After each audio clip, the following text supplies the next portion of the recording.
if you were in Boeing today, Dan Loeb, okay, Boeing has a $16.6 billion deal with Iran. Well, Iran was on its last legs and ready to collapse until the U.S. came along. I mean, you know, when you read the president's tweets, it's not like you feel good about the $16.6 billion Boeing deal, right, with Iran. You feel good about that after reading that tweet?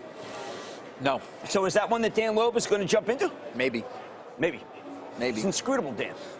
All these guys are inscrutable. You know, we have run this ad about with Ray Dalio. We see him, he's bullish, and then by the time the ad comes out, he's bearish.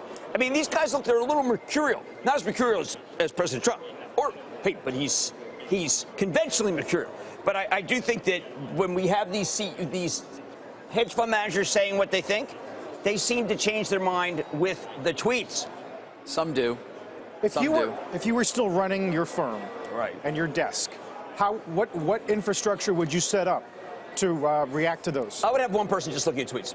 I mean, literally. I mean, just one person. I mean, hire a guy. You know, you get a guy out of college. You know, you get a high school guy who in his spare time, you know, he cuts class. I don't know. I mean, you have to have someone monitoring tweets. It's just too crazy. Because I would be selling Boeing right now. I would. I'd just be selling Boeing. I love Boeing. It was a great quarter. But I like Boeing. One of the keystones of Boeing was this fabulous Iran deal. Come on. Really? You really be selling Boeing on this? Really? Well, that's because you traded, you know, like a frantic human being. Which good series, by the way. It's series 4. The fourth year was the best.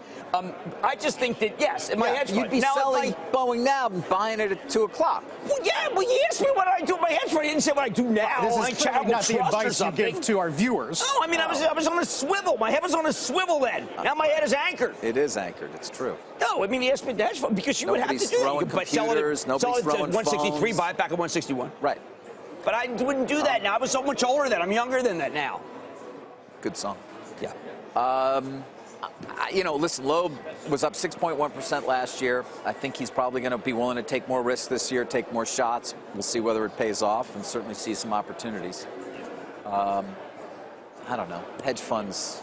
I just find you can't trust their look because they're not doing it for our show. They're not issuing their outlook for CNBC. They're issuing their outlook for that day. Okay? Right. All right? Right. I mean, they love Cuervo, then they hate Cuervo. I mean, I might as well love Cuervo and hate Cuervo. Well, they've been starving for some alpha, right? Yes. For a long time. Right. And it's finally here. Yes. Well, we'll deliver some. Hey there, thanks for checking out CNBC on YouTube. Be sure to subscribe to stay up to date on all of the day's biggest stories. You can also click on any of the videos around me to watch the latest from CNBC. Thanks for watching.